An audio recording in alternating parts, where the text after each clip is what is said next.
Hi, welcome to the Magic of Math, where today we're going to demonstrate our ability to subtract fractions by answering a standardized math test question. Here is your question. Compute 8 4/5, subtract 3 3/4. Please pause and solve now. Come back and hit play when you're done. Welcome back.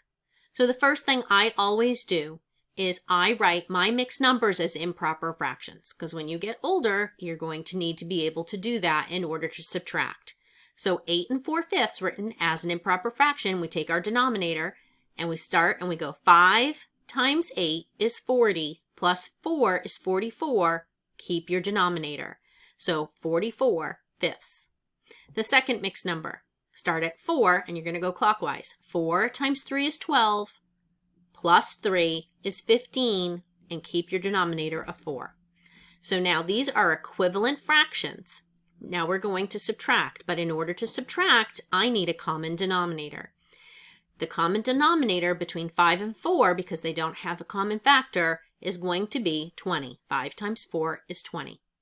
So in order to write 44/5 with a denominator of 20, I need to multiply both the numerator and the denominator by 4. To make this have a denominator of 20, I'm going to multiply by 5, which means I also have to multiply the numerator by 5. So we're going to multiply both numerator and denominator of each of these by these factors so that I create equivalent fractions with a common denominator. So let's go over here and do 44 times 4. 4 times 4 is 16, so 6, and carry the 1. 4 times 4 is 16, plus 1 is 17. So 44 times 4 is 176, and we did 5 times 4 to get 20. So this equivalent fraction is 176 over 20. To convert our second fraction to an equivalent fraction with a denominator of 20, we need to know 15 times 5. 5 times 5 is 25, so 5 and carry the 2. 5 times 1 is 5, plus 2 is 7. So now we know that 4 times 5 is 20, so we're going to have 75/20. So now we have a common denominator. So to subtract fractions, once you have your common denominator, you subtract the numerators and keep the common denominator. So let's come over here and do 176, subtract 75. 6 subtract 5 is 1. 17 subtract 7 is 10. We keep the denominator, so we have 101 over 20.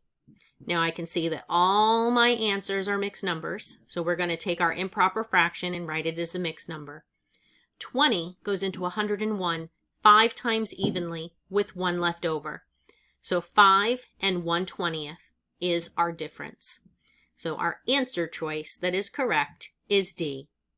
I thank you for joining me today at the Magic of Math, where we continue to master math one video at a time. I hope you'll show your support by subscribing to the channel and come back again tomorrow for yet another challenge. Have a great day.